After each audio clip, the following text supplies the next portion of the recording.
It started on May the 7th at Yankee Stadium at the Lou Gehrig Monument, which is behind center field. See you in a couple of weeks, everybody.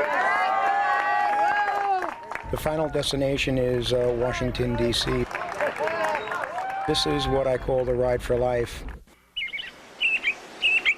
I have Lou Gehrig's disease, more properly known as Amyotrophic Lateral Sclerosis, or ALS.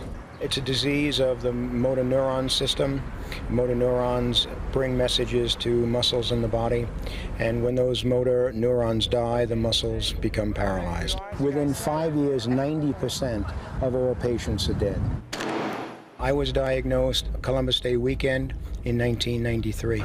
I was a young, strong, healthy guy. I was 44 when I was diagnosed and able to do almost anything.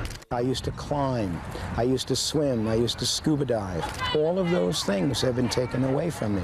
I have lost the ability to move my arms. I can no longer feed myself. I can no longer drive. Gentlemen, start your engines! I've learned as a result of my diagnosis that life is very sweet.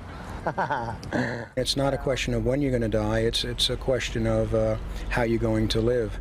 Let's give a cheer for the Delaware State. Hip, hip, hooray! Woo!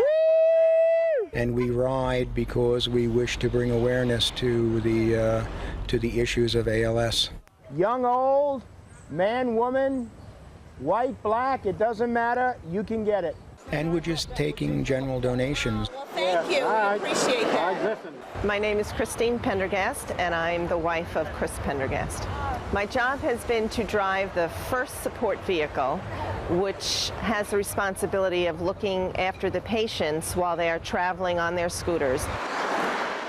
We have Clint Meyer from Jersey.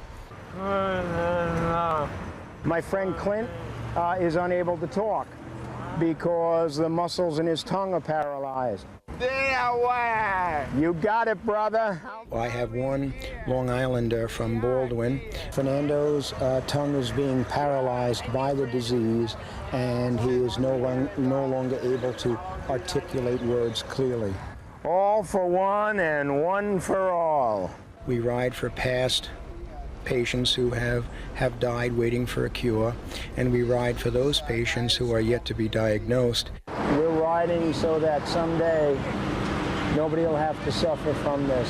When did your father-in-law die? 4 years ago. We've met numerous people whose lives have been affected by ALS. Tell your husband I send my prayers and best wishes. And we will send our prayers to you too. Thanks. You take care of yourself. Here. I know how you feel. I know just how you feel. It's a very grueling pace. 325 miles. We basically run a marathon every day. Judy, how you all right? Yes, ma'am. 14 days. Give me a game plan. Okay, what would you like to do? My name is Melissa Pendergast, and Chris Pendergast is my father. I mean, anything that needs to be done is basically what we would do.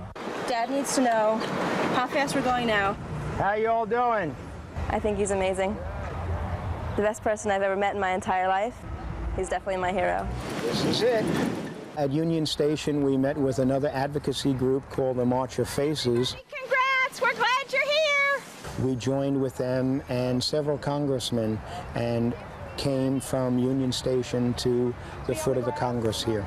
All those of you who can stand, get on the grass so we can bring them in. We have federal legislation proposed that will waive requirements for Social Security disability and the time necessary for a patient to qualify for Medicare.